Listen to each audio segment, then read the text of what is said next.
నా ప్రాణానికి ప్రాణమైన తెలుగు ప్రేక్షక దేవుళ్ళందరికీ నమస్కారం. ఈరోజు నా జీవితంలో ఎంతో సంతోషకరమైన రోజు. భారత ప్రభుత్వం నాకు పద్మశ్రీ పురస్కారాన్ని ప్రకటించిందని తెలిసినప్పటి నుంచి నా కళ్ళు ఆనందంతో నిండిపోయాయి. ఒక నటుడిని గుర్తించి ఇంతటి గొప్ప గౌరవాన్ని అందించిన భారత ప్రభుత్వానికి నా శిరస్సు వంచి నమస్కరిస్తున్నాను.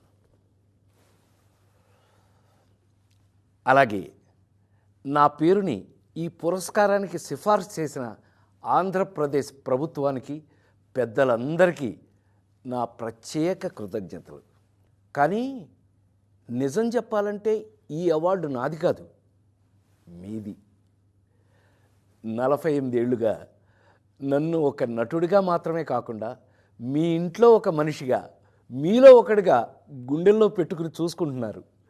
నేను నవ్వించినా ఏడిపించినా మా రాజేంద్ర ప్రసాద్ అని మీరు చూపించిన ఆప్యాయత నాకు దక్కిన నిజమైన అదృష్టం. ఆ ప్రేమే ఈరోజు నన్ను ఇక్కడ దాకా నడిపించింది. 2 తెలుగు రాష్ట్రాల ప్రజలు నన్ను సొంత బిడ్డలాగా ఆదరించారు. మీ రుణం ఈ జన్మలో తీర్చుకోలేను. నాతో పాటు ఈ ఏడాది పద్మ పురస్కారాలు అందుకుంటున్న దేశంలోని మహానుభావులందరికీ నా శుభాకాంక్షలు తెలియజేస్తున్నాను. మీ ఆశీస్సులు ఎప్పుడూ నా మీద ఇలాగే ఉండాలి. బ్రతికున్నంత వరకు సర్వదా నా ప్రాణానికి ప్రాణమైన తెలుగు ప్రేక్షక దేవుళ్ళందరికీ నమస్కారం. ఈరోజు నా జీవితంలో ఎంతో సంతోషకరమైన రోజు. భారత ప్రభుత్వం నాకు పద్మశ్రీ పురస్కారాన్ని ప్రకటించిందని తెలిసినప్పటి నుంచి నా కళ్ళు ఆనందంతో నిండిపోయాయి. ఒక నటుడిని గుర్తించి ఇంతటి గొప్ప గౌరవాన్ని అందించిన భారత ప్రభుత్వానికి నా శిరస్సు వంచి నమస్కరిస్తున్నాను. అలాగే నా పేరుని ఈ పురస్కారానికి సిఫార్సు చేసిన ఆంధ్రప్రదేశ్ ప్రభుత్వానికి, పెద్దలందరికీ నా ప్రత్యేక కృతజ్ఞతలు. కానీ నిజం చెప్పాలంటే ఈ అవార్డు నాది కాదు, మీది. 48 ఏళ్లుగా నన్ను ఒక నటుడిగా మాత్రమే కాకుండా మీ ఇంట్లో ఒక మనిషిగా, మీలో ఒకడిగా గుండెల్లో పెట్టుకుని చూసుకుంటున్నారు.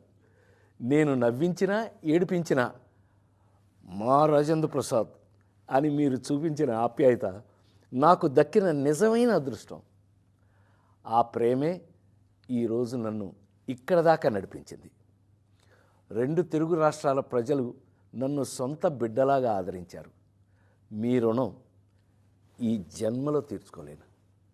నాతో పాటు ఈ ఏడాది పద్మ పురస్కారాలు అందుకుంటున్న దేశంలోని మహానుభావులందరికీ నా శుభాకాంక్షలు తెలియజేస్తున్నాను. మీ ఆశీస్సులు నా ప్రాణానికి ప్రాణమైన తెలుగు ప్రేక్షక దేవుళ్ళందరికీ నమస్కారం. ఈరోజు నా జీవితంలో ఎంతో సంతోషకరమైన రోజు. భారత ప్రభుత్వం నాకు పద్మశ్రీ పురస్కారాన్ని ప్రకటించిందని తెలిసినప్పటి నుంచి నా కళ్ళు ఆనందంతో నిండిపోయాయి. ఒక నటుడిని గుర్తించి ఇంతటి గొప్ప గౌరవాన్ని అందించిన భారత ప్రభుత్వానికి నా శిరస్సు వంచి నమస్కరిస్తున్నాను.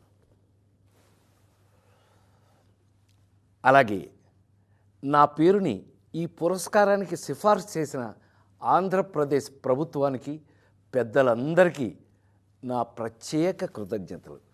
కానీ నిజం చెప్పాలంటే ఈ అవార్డు నాది కాదు, మీది.